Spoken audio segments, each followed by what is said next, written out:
My name is Remco Fishcher. I work for UNEP Finance Initiative, which is a UNEP-run network of financial institutions, largely commercial financial institutions. So that includes banks, commercial banks, insurance companies, and investment firms that manage the funds on behalf of institutional investors.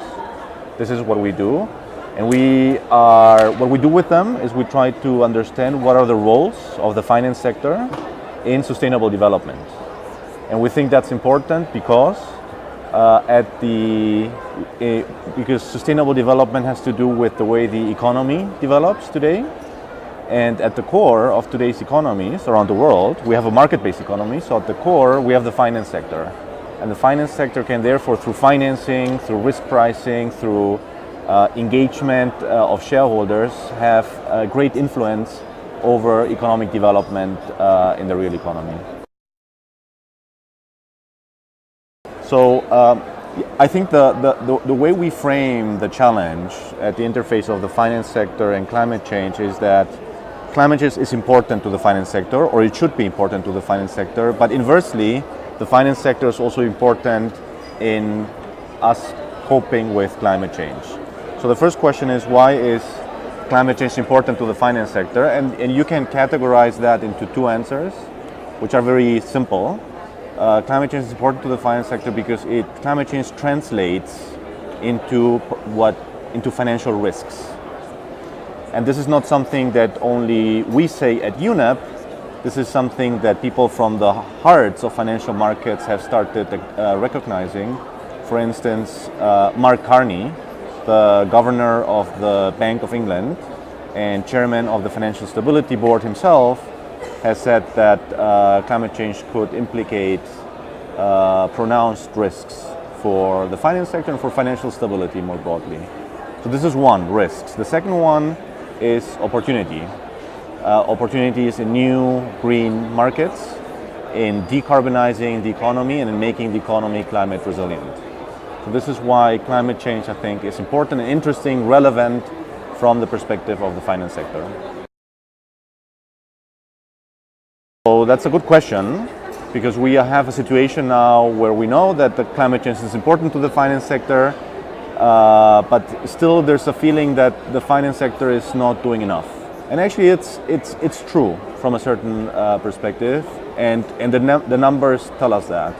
We know that coping with climate change requires additional investment per year of roughly 1.5 trillion US dollars.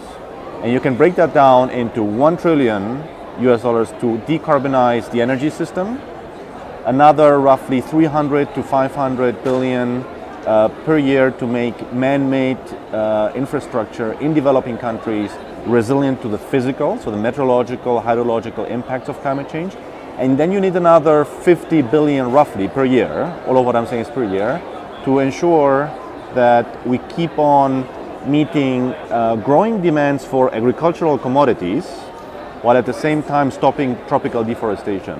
So it's basically decarbonizing energy, decarbonizing land use in a way, and helping infrastructures and businesses and livelihoods adapt. It's 1.5 trillion. At the moment flowing per year, we know it's 400 billion roughly. So we have a gap of more than 1 trillion.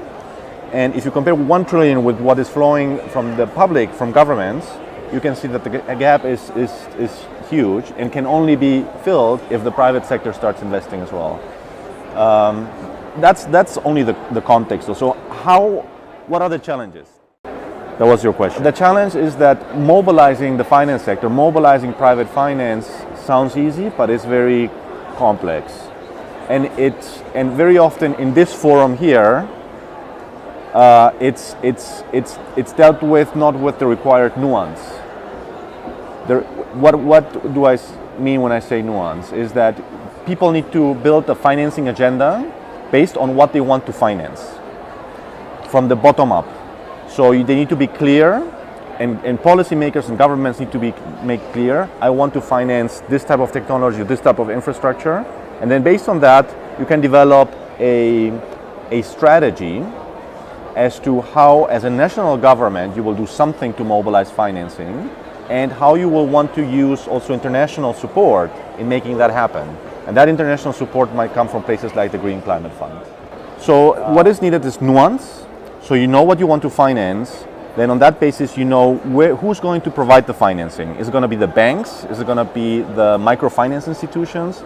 Is it going to be institutional investors? It's a broad spectrum of sources of finance. Once you know who that is, you can identify the barriers, the policy, economic, cultural, psychological barriers that are keeping those financial actors from engaging, and then you can put in place policy measures to address that at the national level and supported by the international level. So we are advocating as UNEP FI, with my organization, that policymakers nationally and internationally here in the UNFCCC follow this kind of methodical and nuanced approach in dealing with private finance.